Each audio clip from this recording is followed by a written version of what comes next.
So hello everyone and welcome. I cannot wait for you to meet this incredible author, Elaine Damschen, who has written an extraordinary book called Made in Vietnam. Elaine, would you like to tell us exactly what your book is all about? The name of my book is Made in Vietnam. My story begins with me sharing about how I'm just making it through family trauma, cultural confusion with a Vietnamese mother and American father in my household, as well as personal struggles of hurts that wounded me and experiences that shaped me.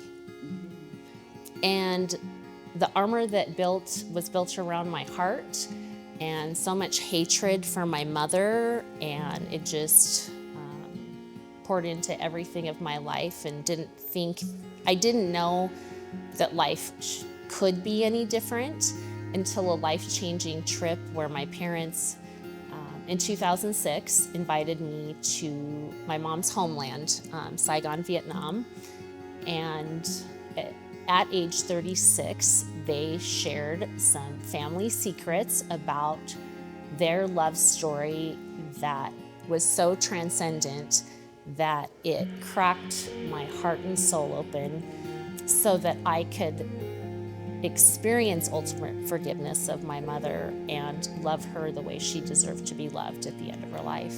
That's amazing. So talk to us about the mighty message of this story.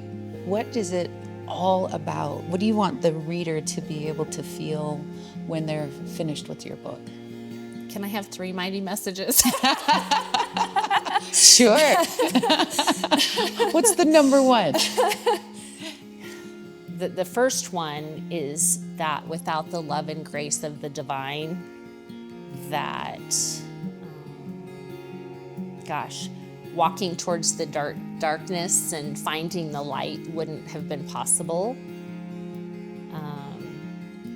I'd say the second one, coming from a multicultural family where there was confusion about expectations of be Vietnamese, be American, I'm both, living in the mountains of North Idaho, and that I learned and realized that life happens for me, not to me, and I took action to live life on my own terms, to create my own identity and release the patterns and traumas from the generations on both sides of my family. So generational trauma you were able to release on both sides. Yeah. So fascinating.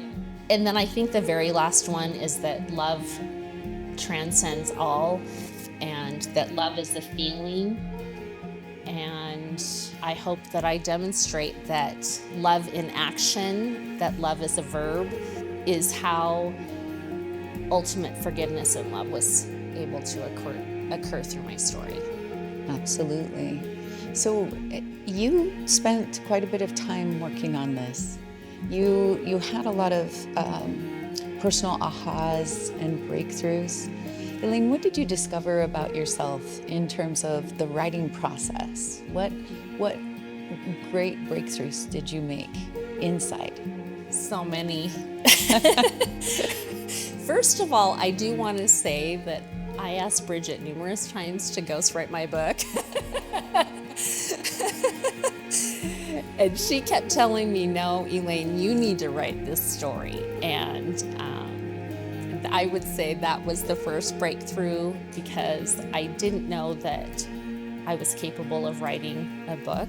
But with your guidance and Hannah's guidance, I was able to do it. Yes. And do it beautifully. Oh, thank you. Through the writing process, I learned that in all of that armor I talked about in my heart, that I was hanging on to details and emotions, feelings, resentment that really didn't matter. And the writing process was definitely a healing process on its own. And I learned that I'm the author, editor, and publisher of my story. Absolutely. And it's, the message isn't just about the book, but it's about my life. And that like I said earlier, I get to live life on my own terms. And I was able to release a lot and discern what was important and what was less important, and it was okay to let it go. So a prioritization then of feelings and emotions and memories and history and all of those things. Yeah. So did you find yourself taking a look at your patterns of life and your relationships and seeing them in a different way than perhaps you ever had before?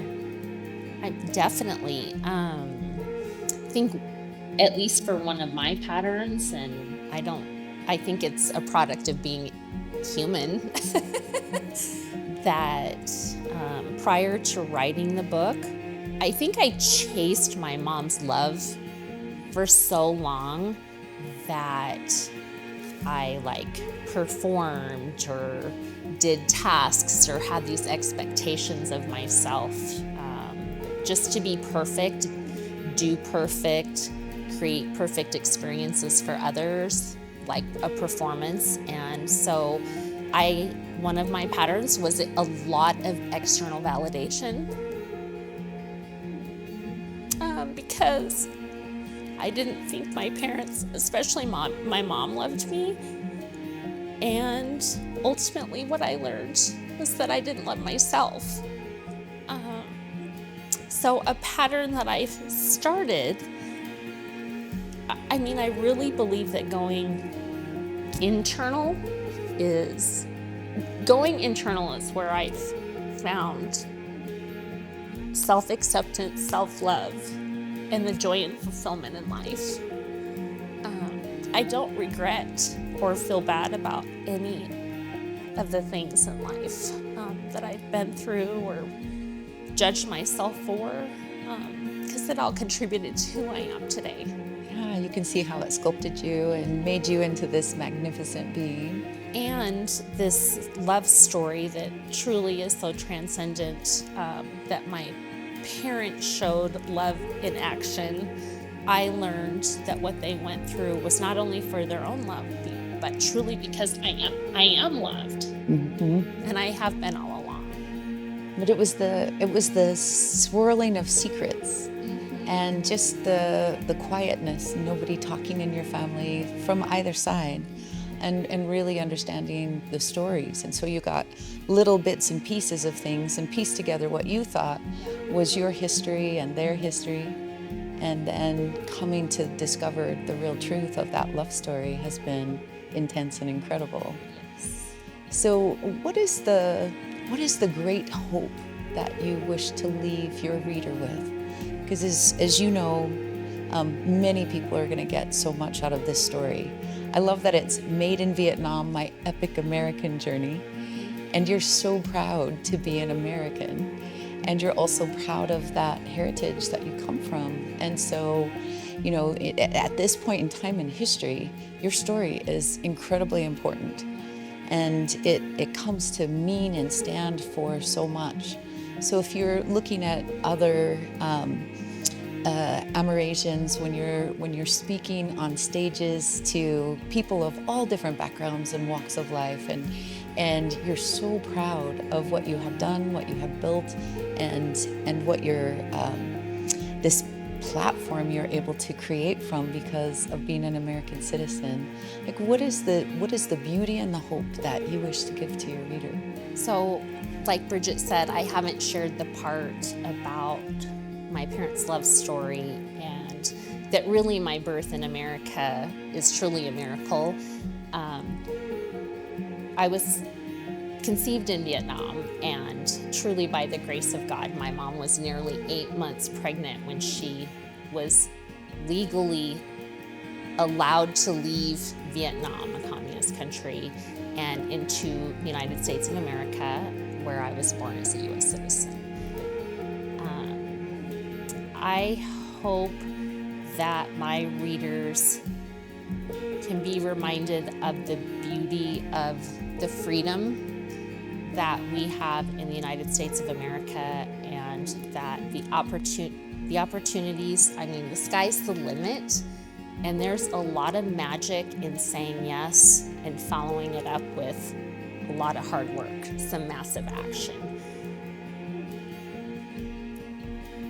That's how I have shown gratitude, I guess, for my life in America, is the decision to be really successful and empower other people to be successful and hopefully live a life beyond what they ever imagined for themselves as an employer, which is what I've ultimately have done. So there's so many. There's forgiveness, transcendent love, the freedoms of living in the United States, freedoms and blessings of living in the United States of America, and embracing that the responsibility of saying yes and seizing the opportunities.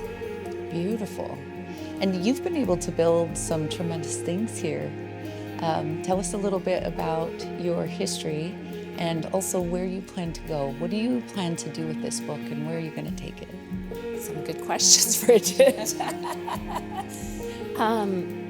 So part of my history is that the trades in America, it's actually in my DNA. My dad was a framer when I was growing up, so he built homes. I was out on the job site, cleaning windows, cleaning up the construction site, and I even used to set concrete panels and tie rebar so my dad could pour concrete. So I've done some of that hard physical labor.